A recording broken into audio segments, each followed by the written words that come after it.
And let's make something clear here, Ben. When we judge someone as being tribalistic, it hasn't got to do with what position they hold. The main question is, how did they reach that position? By what standard did they reach that position? And I will give an example about myself, how I judge myself being tribalist in the past. I remember in the 2006 Lebanon war, I was 100% with the side of whatever Israel side was. I was with the opposite. I remember I was vacationing in Crete, and I was trying to see if there's any protest, a pro Hezbollah protest of the left in Greece to join. Now, how do I know I was tribalist? I had zero idea about the conflict. I couldn't even point to you where Lebanon is on the map. It wasn't even clear in my mind what's the difference between Hezbollah and the Palestinians. But I knew one thing. Our side, back then, the Greek left, we are against Israel. So if someone is fighting Israel, I have to be with the other side. So I couldn't point to Israel on the map. I had no idea about the history, but I knew that my team had a clear position on that topic. So the problem was not that I was supporting the one side over the other. The problem was, why did I support one side over the other? And let me give you a more recent example. For people who watched the Tucker Carlson interview with Putin, at some point, Putin refers to the 99 war in Kosovo, where NATO bombed Serbia allegedly to help the Kosovars.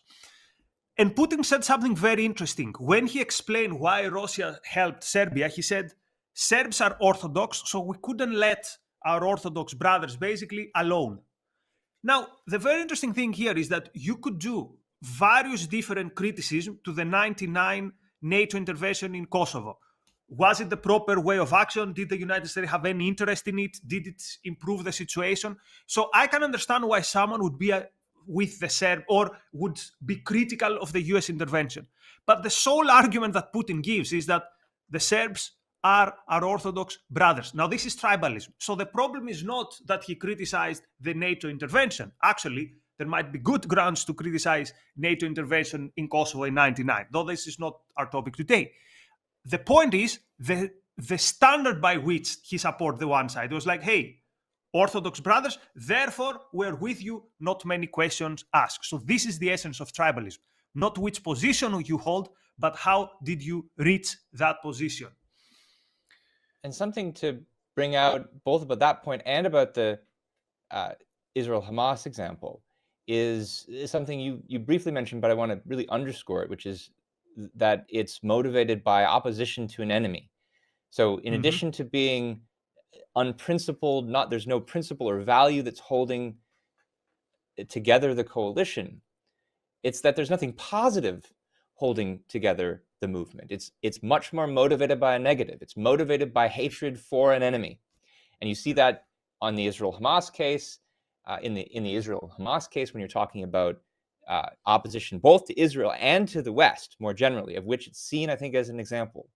And I think you also see it even in something like the Yugoslav Civil War. Russia probably didn't care so much about the Serbs.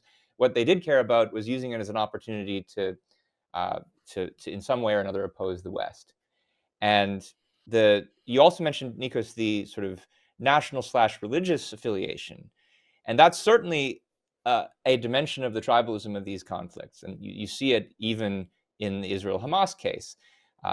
Somebody who's religiously or nationally closer to the Palestinians is more likely to support them against Israel. Likewise, there's tribalism, I think, in support of Israel.